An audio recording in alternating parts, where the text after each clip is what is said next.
Okay, peace and power, warrior salute. May you all be blissful, blessed, and highly favored today.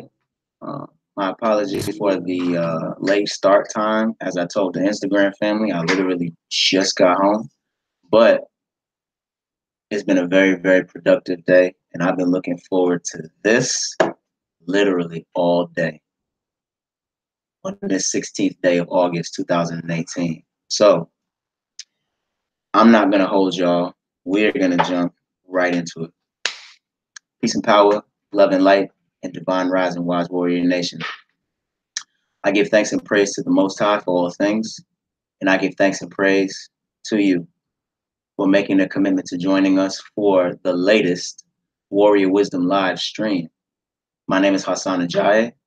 I am your sensei, your trainer, and your brother, and I am the founder, the owner, and the elder of the Wise Warrior System, which places its focus and emphasis on the edification of the original individual, the Black man, woman, and child, by way of the martial arts teachings and philosophies, coupled with metaphysics, exercise science, and culture, which create a complete experience to raise your warriorship and to aid you in your journey in life.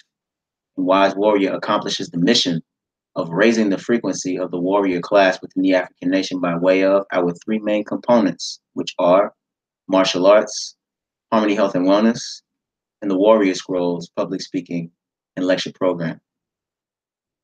As I said, in the Warrior Scrolls live stream that we did a few weeks ago, there's going to be a lot more content dropping on the channel as we're going to end 2018 with a bang. Wise Warrior has much content to release, many events that we're planning on doing. And I hope that you all remain in tune with all of the amazing things that we will be doing, okay? Including tonight, in which the Warrior Wisdom live stream series has been brought back, and we've been doing a series of live streams. This is definitely not the last one, okay? But this is a very important one. It's a very important one because this is the time of the warrior. I wholeheartedly believe that. This is the time for Black warriors to step up to the plate. This is the time for us to show face, for us to broadcast our energy out, not only to the places of the globe in which we may reside, but to the world, that we are here for our people, and that we bring this information forth as warrior scholars to aspiring warriors, which is mainly who this information is for, but also for warriors who are continuing on their journey, because this is a lifelong journey and commitment of which we have agreed to, not only in this life, but in all of our lifetimes, all of our incarnations that we have lived. And so this information is plentiful, it is powerful, and it will be out. It will get brought out. And so tonight's topic, peace and love, welcome to the build. And so tonight's topic is a very important topic, which is martial arts is scientific. And the scientific aspect of the martial arts has been all but lost, especially predominantly over here in what we could call the West. And it is a science of which we, as warrior scholars, must bring back. Because not only as adepts must we be the vehicles through which this science is decoded so that people can have greater incentive to become Mantu artists or martial artists, as it is more popularly called, but also so that people who are already people who are not warrior scholars, who have not yet begun their warrior's journey, may look at a particular style or system of teachings and not say, well, it looks nice. I may get my black belt in like a year and a half, or gain a teacher's ranking in 3 years, or whatever the case may be. But how is it useful? A lot of people don't see martial arts as useful. And so what do people normally gravitate to? The more popular things, like what they call self-defense systems and or combat systems, which are mainly headed by people who are primarily special forces, current or ex-special forces, okay, who have militaristic law enforcement based backgrounds, or they go to things like MMA. You go to an MMA gym, which MMA, of course, stands for mixed martial arts. You go to an MMA gym where you're going to learn a little bit of boxing, where you're going to learn a little bit of kickboxing and or taekwondo for the kicking aspect, where you're going to learn a little bit of judo, where you're going to learn a little bit of jiu-jitsu for your grappling, where you're going to learn even a little bit of Wing Chun, a little bit of Muay Thai, a little bit of this, a little bit of that, and get in a cage and fight. And now this is the predominant representation of martial arts. And I've spoken about this in previous live streams that I've done and lectures that Wise Warrior currently has available for purchase. Visit wisewarriornation.com to view those products today. Displaying the undoubted truth that the martial arts is scientific and that it is the science of the art that we must bring back.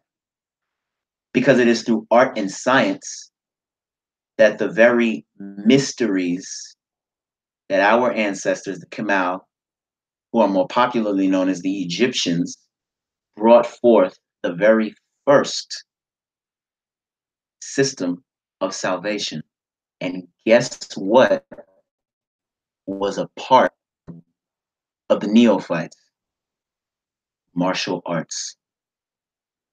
Personally speaking, I believe that martial arts is the 8th liberal art, because you have 7 liberal arts, which come from what is known as the Egyptian mysteries, okay, and which were later broken up by the Greeks into what is called the quadrivium and the trivium. But this was all a part of one system. And martial arts, or as it is known by the African term Mantu, was included in that. So there are a few examples that I'm going to be given tonight of the scientific aspect of the martial arts, in which martial arts and science are inseparable. I'm with Dr. Layla Africa in where he says you cannot know science without knowing God. And so since martial arts and science are inseparable, this is a way in which we come to not only know, but realize and express that which we may term as God. A monk by the name of Bodhi Dharma traveled from India, where he resided, to China, to what is known as the Shaolin Temple. In Japanese, it's called the Shirinji Temple. And he taught the monks at this particular monastery a system of yoga, which kept them aware and awake and physically able to incur long durations of meditation, to be able to sit in meditation and not fall asleep or become too mentally disturbed by anything else, internally as well as externally, to not be too disturbed within or without. So their physical bodies were trained by the yoga that Bodhi Dharma taught them. This yoga is called the 18 Hands of Lohan. These particular postures, which is actually a form of Qigong, which is a Chinese system of cultivation, right? These postures are based off of primarily the movements of animals, as well as breathing techniques, which in the Sanskrit language, which is one of the primary languages of the Indian people, is known as pranayama.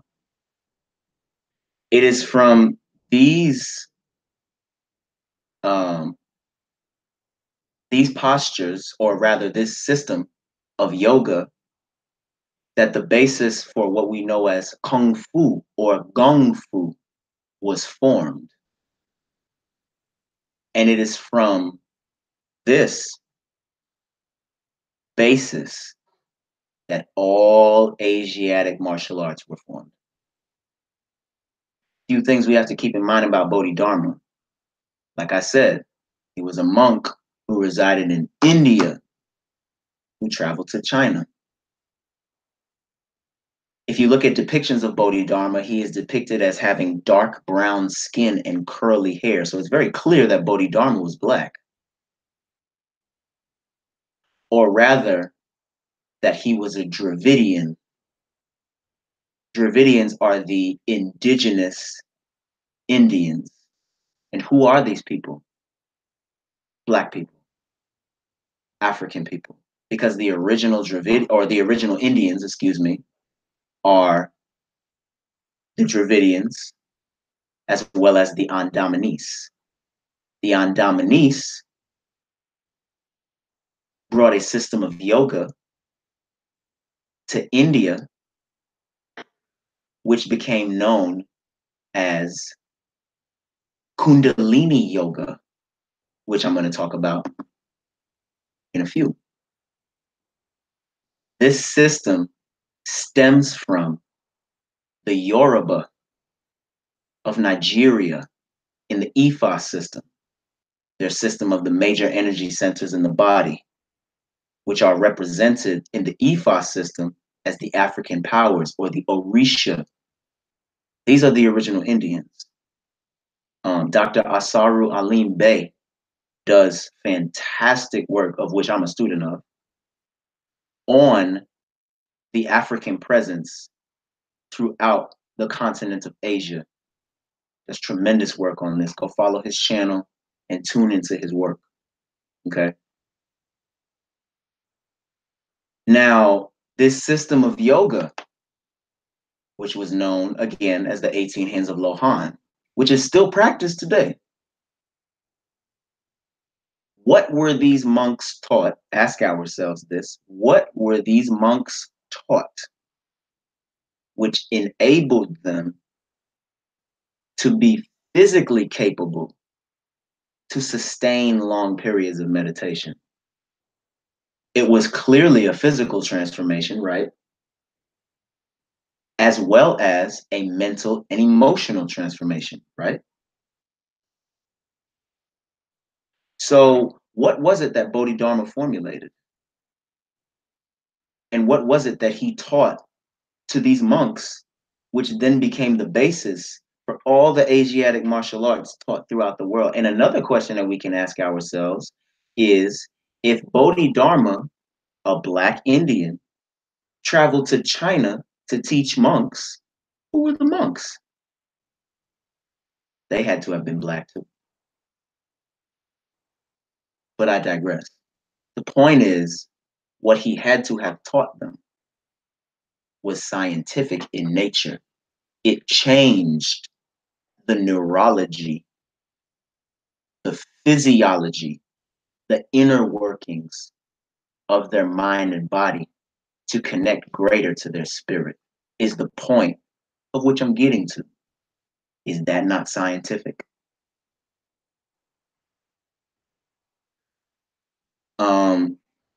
One thing that we don't realize about yoga is that yoga is technically the first martial art ever invented. Now, to some, this may seem confusing because when we think about yoga, what do we think about? We think about a style of yoga, which is known as hatha, which is the more popular version of yoga that is practiced throughout the world today. You have many different forms that have stemmed from hatha yoga, but it's essentially the yoga that deals with physical postures and breath work. The postures are called asanas, and the breath work is called pranayama. This is what people associate yoga with. But what was yoga originally? And what, as well,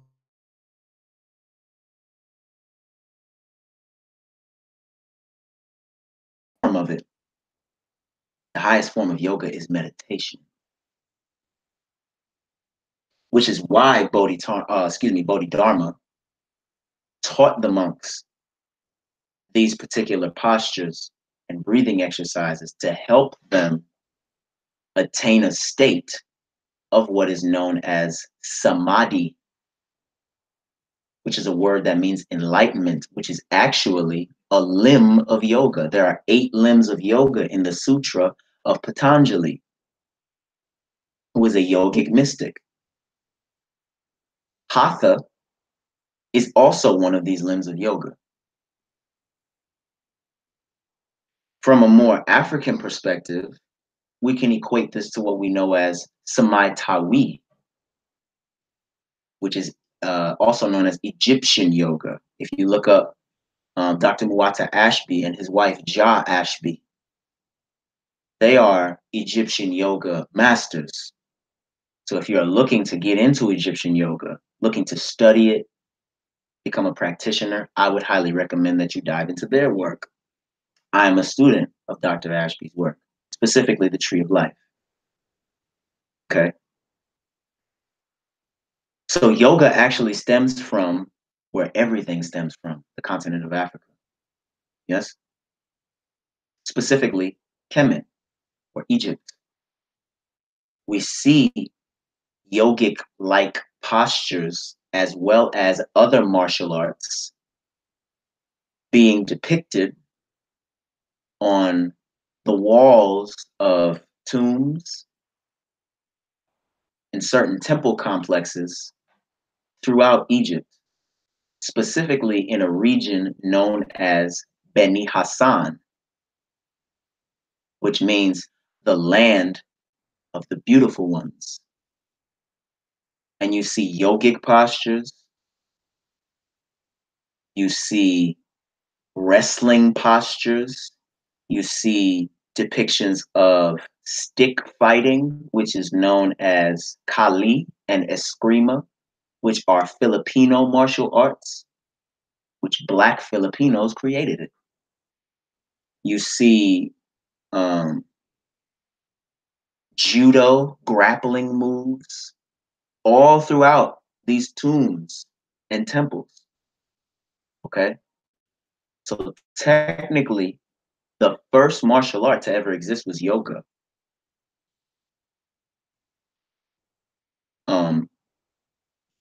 We go back to the Asiatic martial arts now, right? Of which is my foundation in the martial arts, specifically karate, the styles of Shotokan, Shito-ryu, and Goju, which are 3 of the 4 main styles of karate practiced throughout the world. One of those I'm a black belt in the style of Shotokan. Okay. I'm also a student of Ruei-ryu as well, which is a secret Okinawan art that has now been transmitted to the world, but that's a whole nother topic for a whole nother day. Okay. And we see specifically in the Chinese martial arts, such as Wing Chun, Tai Chi, Qigong. We see documents on the energy channels of the body, specifically meridians and nadis, which nadis are oxygen pathways. Meridians are energy channels. Both chi flows through, which in Japanese is ki, which in the Egyptian language would be Shechem or Sekhem, life force. Okay. speaking about the energy channels, how to cultivate more chi, which we all can tap into. Chi is inexhaustible. It is everywhere. It is all pervading. The Taoists believe, which the Taoists are descendants of Zen Buddhism. And Zen Buddhism, of course, stems from the teachings of Gautama the Buddha, who was an African who was resurrecting the teachings of Ptah. Okay.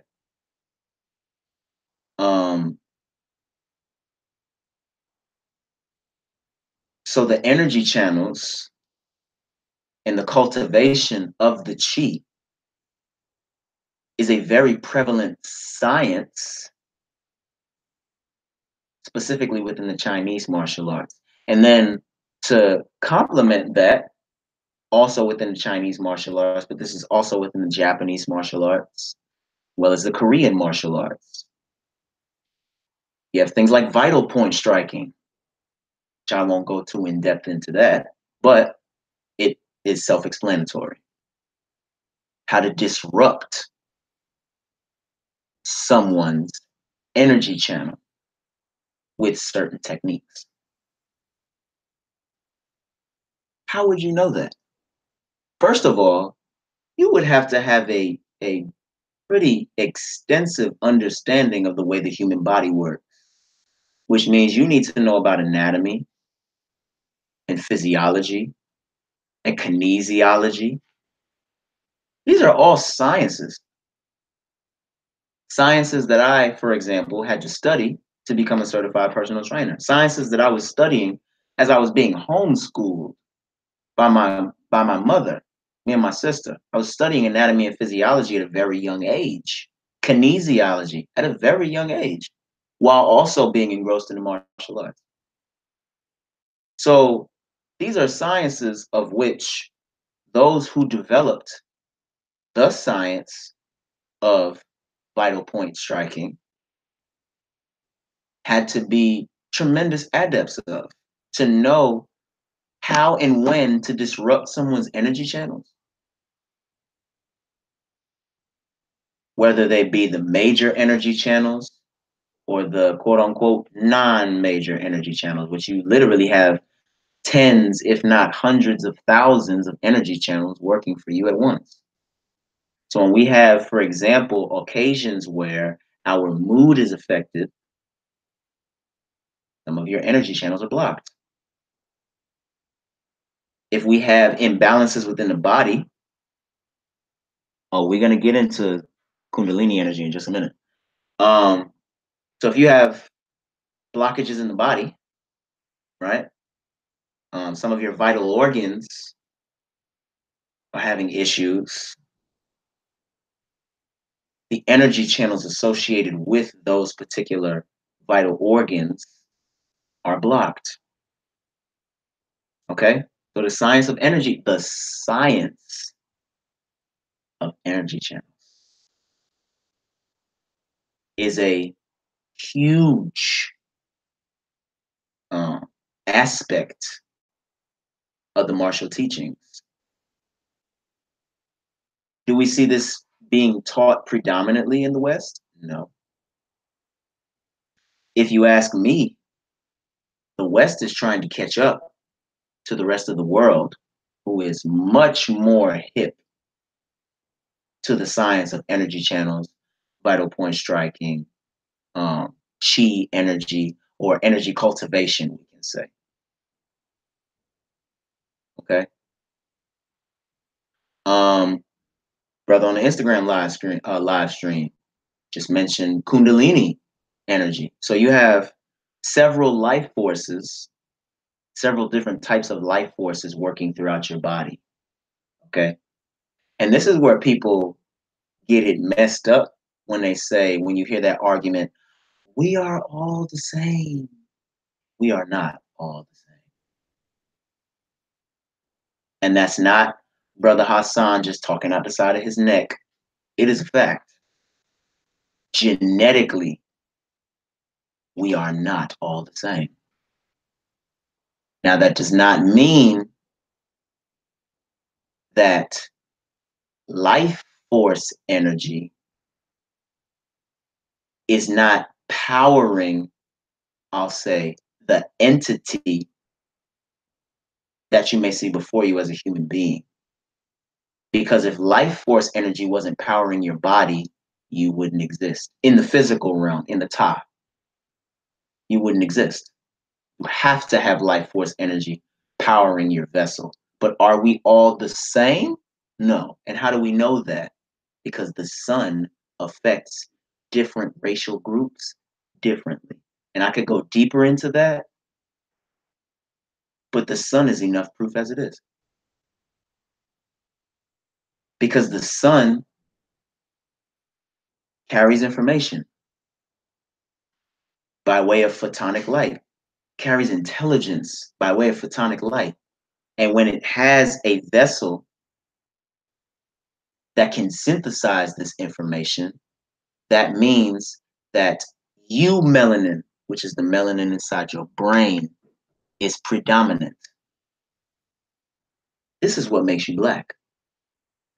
Not the melanin specifically, the melanin on your skin.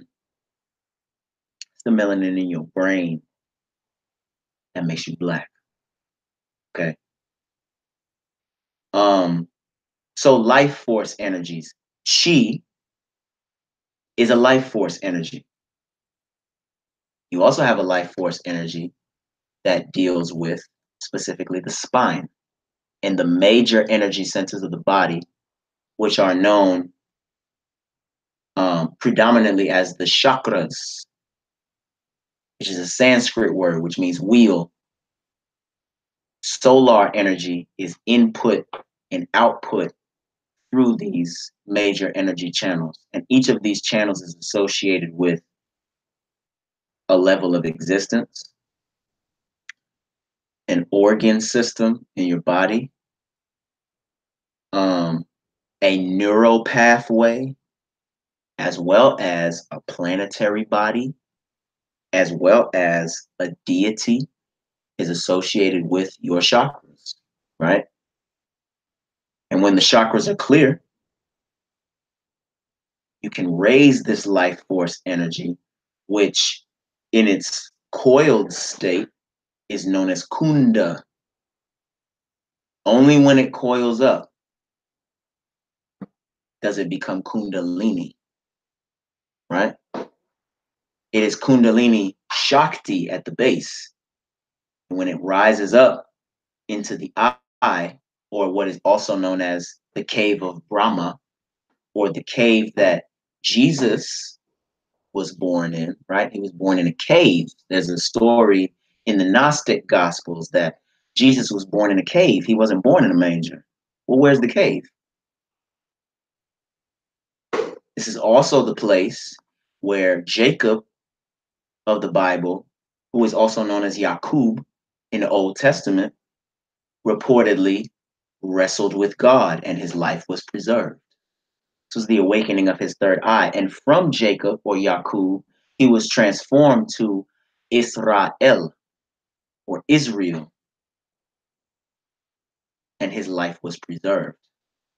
The light of the body is the eye. Therefore, if thine eye be single, thy whole body shall be full of light.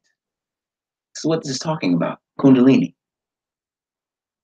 which is known again in the language of the Kemal or the Egyptians as Shechem or Sekhem, the serpent power. In the case of the Afro-Asiatics or the original Asians, this is known as the Naga. These people were known as the Naga people, the serpent people. Okay, this is also a reference to Kundalini. Cultivating Kundalini is what constituted you being eligible through the neophyte program of the Egyptians to potentially become a Pharaoh, which the Greeks refer to as Pharaoh. That's why you see the pharaohs with the snake on top of their crown. That means their Kundalini is activated. Their Shechem is activated. How did they do this? How was, and in accordance with our time, how is the Kundalini activated?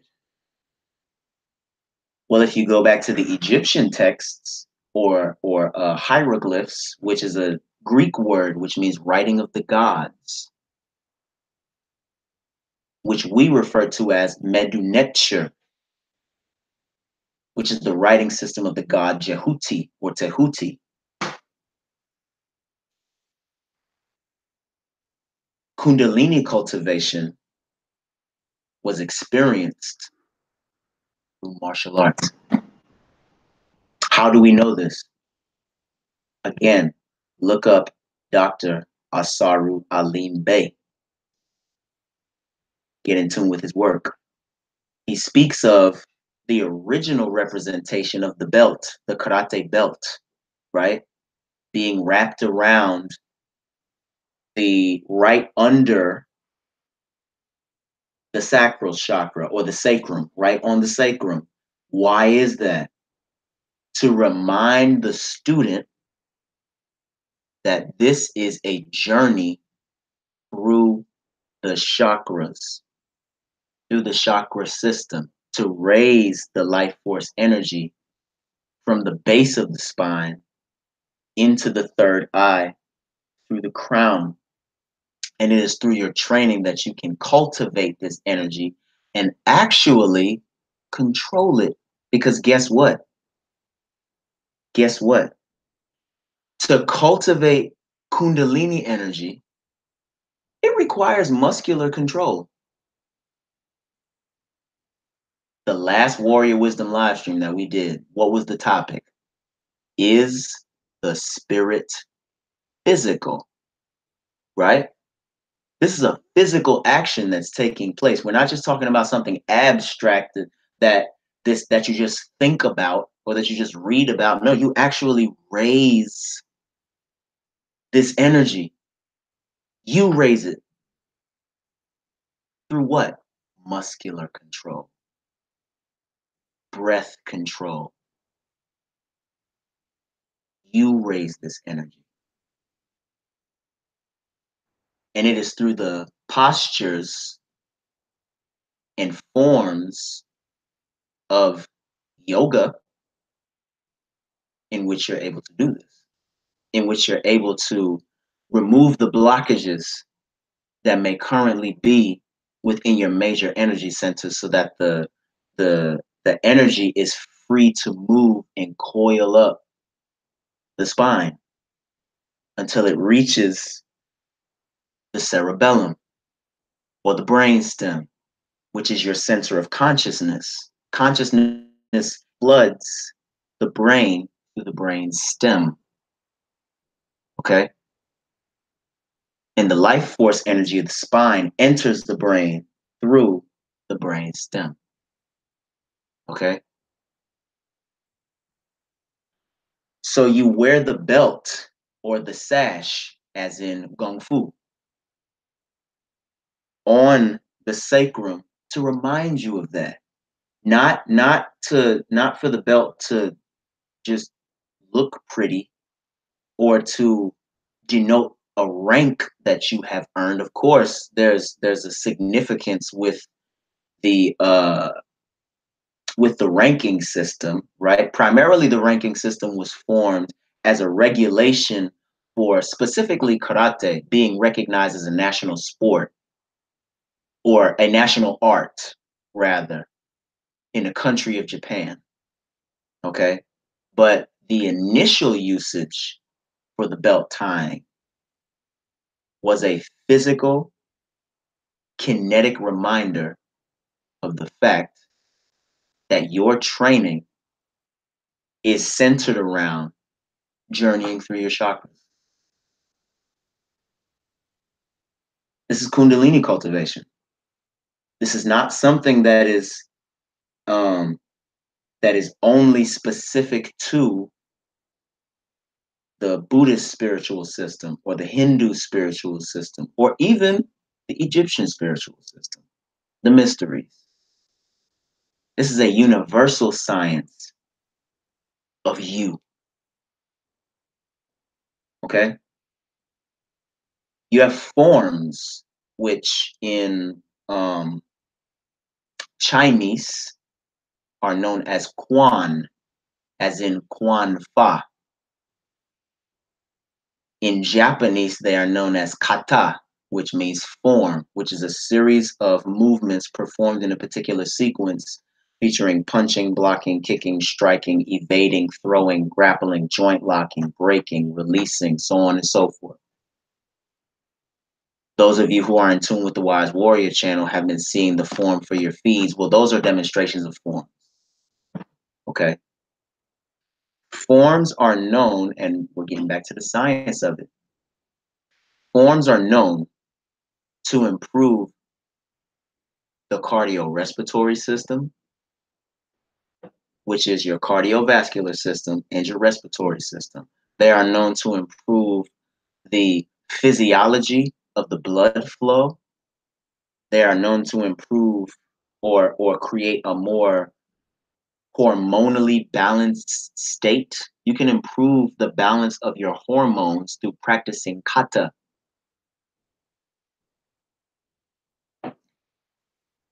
They are known to improve the strength and durability of the musculoskeletal system, and this includes the muscles, the bones, the tendons, and the ligaments. Okay? You are more anatomically sound in performing these movements. This is all from practicing forms. So people say, oh, well, forms ain't nothing. We just want to fight. Or I've heard people say this specifically to me. Yeah. We used to practice forms, back in the 70s. No shot at anybody, I promise. But no. We just went around and fought. Well, you didn't start fighting when you first joined Shotokan, did you? I promise you that your first class did not consist of you putting on gear and fighting people. It started with you learning what? Your basic blocks, your basic punches, your basic kicks, which then became basic forms, which then became intermediate forms, novice intermediate forms. Then you got into fighting, in which you were taught that the techniques and the forms were to be performed in a freestyle manner, which the form gives you the technique and the body definition, the body control, and then the sparring gives you the creativity and capability to use it on a whim. This is the real significance of forms, the improvements upon the physical body. Now, I ask you, my brothers and sisters, is this not scientific?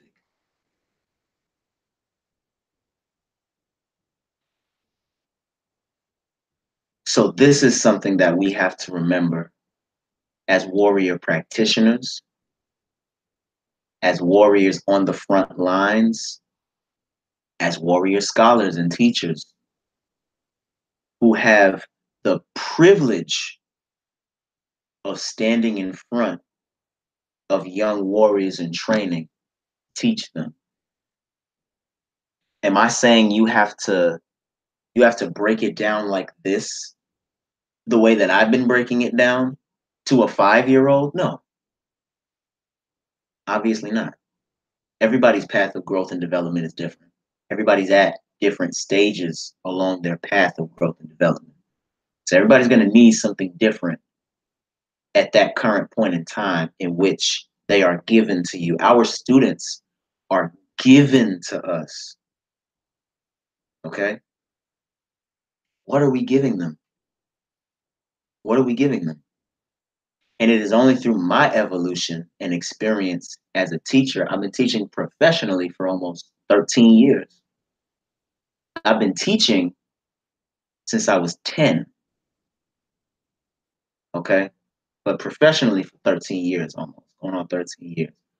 It is through my own evolution and experience as a teacher, which has enabled me to, first of all, gain a greater understanding in my tutelage of what the martial arts is truly for, and to be able to give this to my students through the dojo that I was teaching at for 11 years, and now through the Wise Warrior system, the initiates of the Wise Warrior system.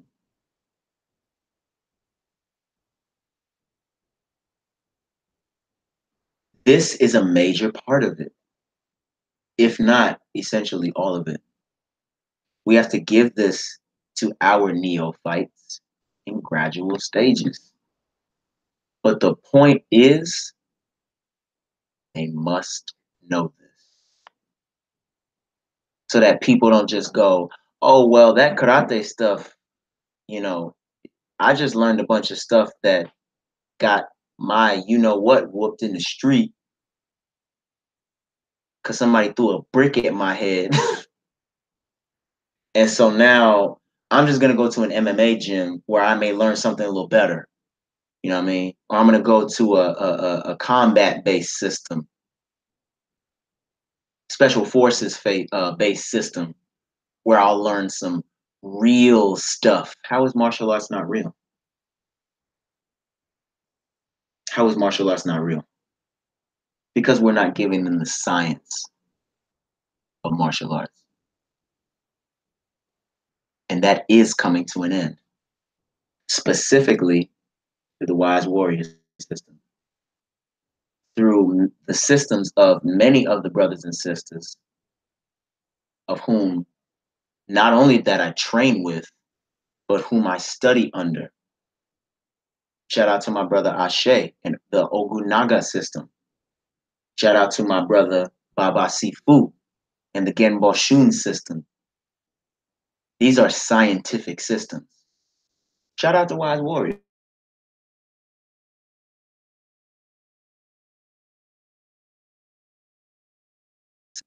right? Scientific venture in nature, or rather in nature. So we have to remember to keep this at the forefront of our instruction that we disseminate and our tutelage in which we receive. In our study, because martial arts is also about training the mind. In our emotional state, in balancing ourselves, because it is better to be a warrior in a garden than a gardener in a war, right? Keep everything that you have heard here tonight in mind, my brothers and sisters, Black warriors. Go out and do more research from what you have heard tonight, as I will do the same right along with you. Because this is science. And science is an ongoing venture. It is as dynamic as the expansion of the universe, which is the macrocosm of the expansion of us, the microcosm. Are you growing? Or are you dying? Ask yourself that every day. So with that being said, we're going to go ahead and close out the build.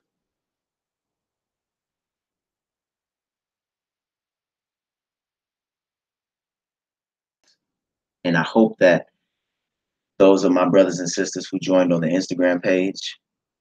Those are my brothers and sisters who joined on the YouTube broadcast, have learned something new.